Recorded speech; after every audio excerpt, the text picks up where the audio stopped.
मित्रों, नमो नमः। लघु सिद्धांत कौमुदी के क्रमशः व्याकरण अध्ययन में हम लोग व्यंजन संधि के अंतर्गत आज मोनुस्वारा सूत्र का अध्ययन करेंगे। इस सूत्र का इस तरह से तो हम लोग इसका अर्थ निकालते हैं, तो सबसे पहले इसके अर्थ को देखते हैं। लेकिन अर्थ निकालने से पहले मह अनुस्वारा, यहाँ पर तो दो ही पद हमको मिलते हैं, मह अनुस्वारा। ठीक, इससे हमें पूर्ण अर्थ का भान नहीं हो पाएगा, पूर्ण अर्थ ज्ञात नहीं हो पाएगा। तो हम अब देखते हैं कि इसमें जो अनुवृत्ति आ रही है, तो एक पीछे से ही अधिकार चला आ रहा है, किसका? पदस्य का। ठीक, इसको ले लेंगे। फिर हल सर्वेशान से हल की अनुवृत्ति ले लेंगे। ये तो अधिकार पीछे से ही चला आ रहा है, इस पदस्य को ले लेंगे और हल की हम हल सर्वेशान से अनुवृत्ति ले लेंगे।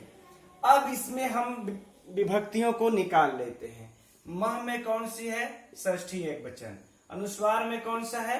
प्रथमा एकवचन। पदस्य में कौन सी है? षष्ठी एकवचन। हली में कौन है? सप्तमी एकवचन।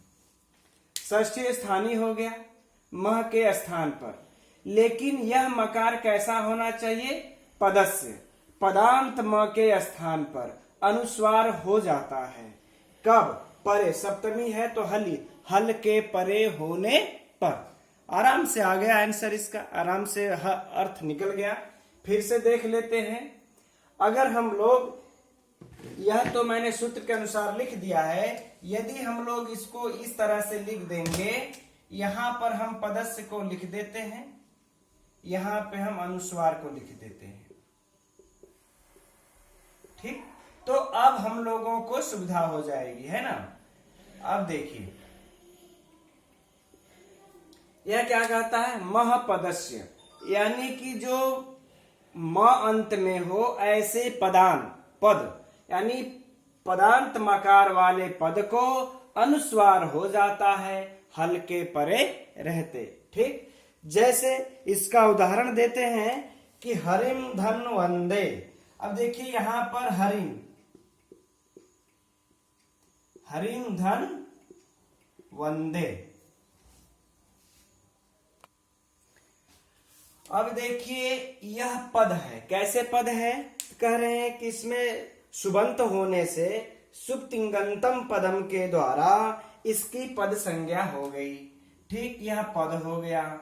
इसके अंत में म है, तो जो मह पदस्य का जो हमें रिक्वायरमेंट थी, यह पूरा हो गया, हरिम हो गया। अब इस हरिम बन जाने के बाद यहां पर देखिए वह आया है, यह वह हल के अंतर्गत में आ जाएगा, अर्थात व्यंजन के अंतर्गत यह आ जाएगा। ठीक, हल के अंतर्गत आ गया।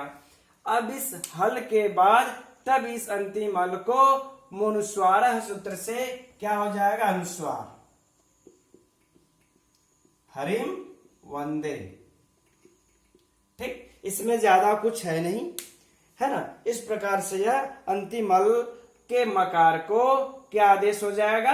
अनुस्वार आदेश हो जाएगा। अनुस्वार आदेश होकर के हरिम वंदे बन गया। इसके कुछ और भी उदाहरण हैं, जैसे मातरम वंदे। क्या हो जाएगा? मातरम वंदे। ठीक, और भी इसके उदाहरण है, पुस्तकम पठति। इस तरीके से आप लोग इसके कई उदाहरण देखने को हमें मिल जाते हैं। पुस्तकम पठति, म है, पुस्तकम पद है, इस मकारांत पद के बाद प हल आ गया है, इसलिए इस म को क्या हो जाएगा? अनुस्वार। तो पुस्तकम पठति। ठीक, इस प्रकार से हमें इसके बहुत ढेर सारे उदाहरण मिलते हैं। गुरुम नमति, शत्रुम जयति। ठीक, इस तरह से बहुत सारे उदाहरण मिलते हैं। ठीक, अब हम लोग आगे चलते हैं। यहां पर जो हल बोले हैं, इस हल को कहने के पीछे इनका क्या उद्देश्य है? इस हल के कहने के पीछे इनका उद्देश्य क्या है, वो देख लेते हैं। जैसे कि मान लेते हैं जब यह गृहम, गृहम धन आगच्छति, ठीक। अब यहां पर आपका स्वर आ गया है, यह हल नहीं बल्कि अच है। अच हो जाने के, यह गृहम पद तो है, मकारांत पद है, लेकिन इसके परे क्या आया है, स्वर आ गया है। हल तो है नहीं, अच है। तो अब यहां पर हमें अनुस्वार म को प्राप्त नहीं होगा। अब क्या होगा, संधि हो जाएगी। क्या हो जाएगा यहां पर, तब गृह म में आ मिल जाएगा, गृहमाद गच्छति। ठीक। तो यदि हल को नहीं कहते कि हल परे होने पर, तो यहां पर आ स्वर अच आने पर भी इस म को अनुस्वार हो जाता, इसलिए इन्होंने हल के लिए बोल दिया। अब आइए हम लोग अगले सूत्र को देखते हैं, नश्चा पदांतस्य झलि। ठीक है।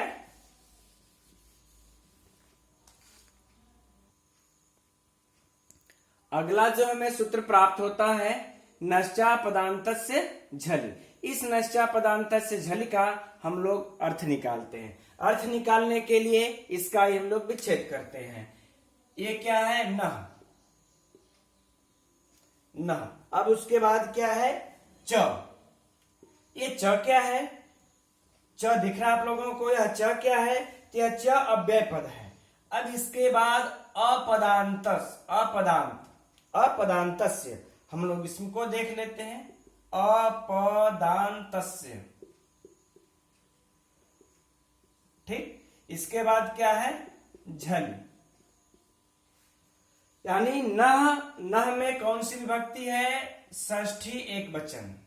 अपदांतस्य में कौन सी विभक्ति है, षष्ठी एक वचन। ठीक। यह जो न है अपदांतस्य, न कैसा हो, अपदांत हो। ठीक है। तो यह न विशेष हो गया, यह विशेषण हो गया। ठीक इसी तरह से म में भी वह विशेष था, विशेषण था। झल में देख लेते हम कौन सा है, सप्तमी एक वचन। अब हम लोग इतने से इसका अर्थ आएगा नहीं, तो हम लोग अनुवृत्ति ले लेते हैं। किससे अनुवृत्ति ले लेते हैं, मोनुस्वार से अनुवृत्ति जब ले लेंगे, इसी मोनुस्वार से अनुवृत्ति ले लेंगे। मह अनुस्वार, मह अनुस्वार। मह में कौन सी विभक्ति है उसको देख लेते हैं, षष्ठी एक वचन। अनुस्वार में कौन सी विभक्ति है, प्रथमा एक वचन। अब आइए हम लोग इसका अर्थ निकाल लेते हैं। नह षष्ठी है तो नह के स्थान पर, और च और, अब और से इस अव्यय पद से हम म को ले लेंगे, इस म को ले लेंगे, तो न के स्थान, यह भी षष्ठी है, स्थानीय होगा, तो न के स्थान पर और म के स्थान पर। ठीक। और कैसे यह न और म होने चाहिए, अपदांतस्य होने चाहिए। विशेष विशेषण का संबंध है, तो षष्ठी में यह रहेंगे, षष्ठी में यह भी रहेगा। तो अपदांत, अपदांत कैसे हो देख लीजिए। अपदांत क्या होना चाहिए, न यानी कि नकार होना चाहिए और म होना चाहिए। अपदांत हो, न और म हो।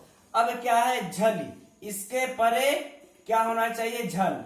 यह सप्तमी से संबोधित है तो झल होना चाहिए। तब क्या होता है, अनुस्वार हो जाता है। किसको, न और म को क्या हो जाएगा, अनुस्वार। राइट, समझ में आ गया। यानी कि न च म, यानी न और म।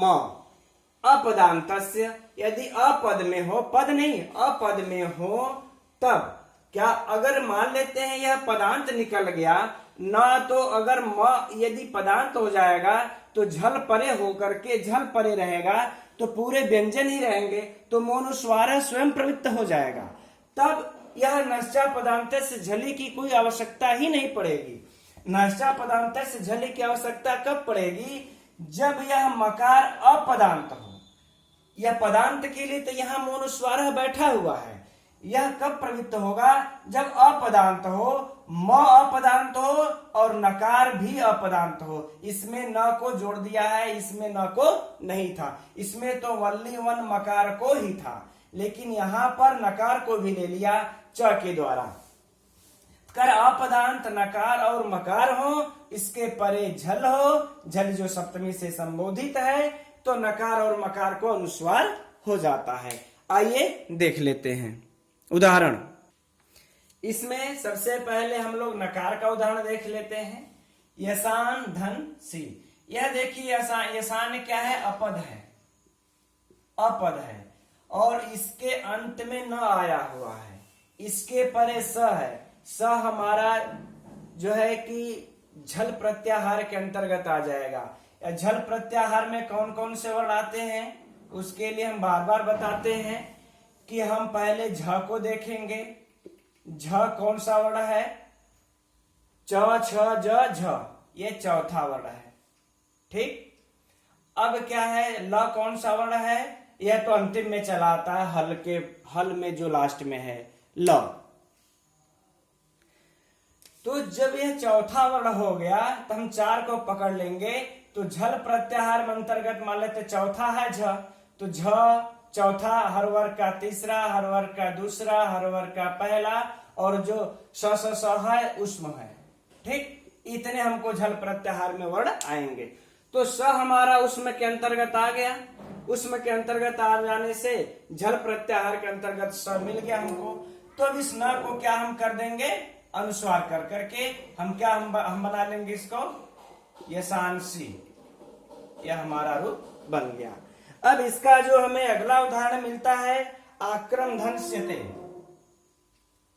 आक्रम धन्स्यते। ठीक, अब इसमें देखिए, यह अगर हम लोग देखा जाए मोनुस्वारा का तो यह मकारांत है और इसके परे यह हल है। हल में तो स आ ही जाएगा, इसके परे हल है। तो यहाँ पर मोनुस्वारा प्रवृत्त हो जाना चाहिए था, लेकिन मोनुस्वारा यहाँ प्रवृत्त नहीं होगा। क्यों नहीं प्रवृत्त होगा? क्योंकि यह अपद है और मोनुस्वारा है जो पद के लिए है। जब यह आक्रम पद रहता तब मोनुस्वारा हमारा प्रवृत्त होता। यह अपद है, इसलिए इस अपद के परे नश्चा पदांत से झली सूत्र ही काम करेगा। और मकारांत होने के बाद यह स जो आया है यह झल प्रत्याहार के अंतर्गत होने के कारण आक्रम धन सेते अनुस्वार होकर के क्या बन जाएगा? आक्रम सेते। ठीक मित्रों, अब यह देख लेते हैं इसमें कि यह झल परे होने पर ही क्यों कहा गया। पाणिनि ने ऐसा क्यों कहा कि झल परे होने पर ही? तो इसका देखिए सीधा सीधा उत्तर है, जैसे मन धन यसे। ठीक, तो यह मन भी अपद है,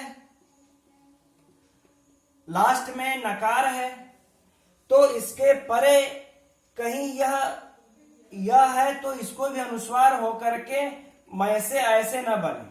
इसका क्या बनेगा? ऐसे न होकर के मन्ने से बने। क्या बने? मन्ने से। अब यहां पर न को अनुस्वार नहीं होगा, क्या होगा? मन्ने से होगा। ये सही।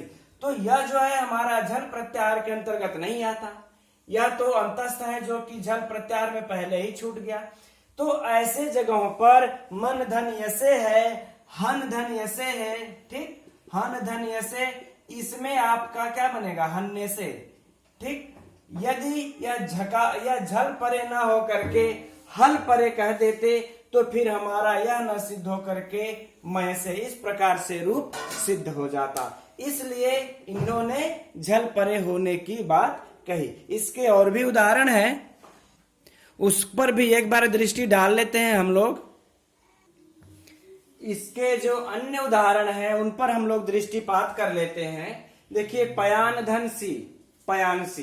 पयान जो क्या है? न अपद है, यह नकार अपद नकारांत है। इसके बाद यह झल प्रत्याहार का वर्ण आने से स न को अनुस्वार होकर के पयानसी। इसी प्रकार आयम धन्स्यते, यह आयम भी अपद है। देखिए परीक्षा में जब भी आएगा तो इसी तरीके से पूछ देगा आयम स्यते में किस सूत्र से हुआ है। इस आयम सते में किस सूत्र से संधि हुई है या कौन सा सूत्र प्रवृत्त हुआ है। तो सबसे पहले आप लोगों को यही ध्यान रखना होगा कि आयम पद है या अपद है। यदि पद हुआ तो मौनुस्वार प्रवृत्त होगा, ठीक। यदि यह पद हुआ तो मौनुस्वार प्रवृत्त होगा, यदि अपद हुआ तो नश्चा पदांत से झलि, और उसके पर हमको झल को भी ध्यान रखना होगा। यह बातें हम बार बार ध्यान में रखेंगे, ठीक। तो आयम यह अपद है, अपद में म होने के कारण आयम स्यते। फिर अनम, यह भी देखिए मकारांत तो है लेकिन अपद होने से नश्चा पदांत से झली सूत्र द्वारा अपद मकारांत के परे झल सप होने के कारण म को अनुस्वार होकर अनम सित बन गया। इसी तरह से नम धन सेति, नम अपद मकारांत होने से झल परे होने से नंस्यति बन गया, म को न के ऊपर अनुस्वार हो गया। इसी प्रकार से श्रेयान धनसी श्रेयांसी, हम धनसी हंसी। परीक्षा के दृष्टि से मित्रों यह उदाहरण अत्यंत महत्वपूर्ण है, इसलिए इन सभी उदाहरणों को आप लोग अवश्य देख लीजिएगा। मित्रों अब कल के वीडियो में हम लोग जो है अनुस्वारस्य यही परस्वर्ण, अनुस्वार को कैसे परस्वर्ण होता है, इन सब का अध्ययन करेंगे। तब तक के लिए नमो नमः।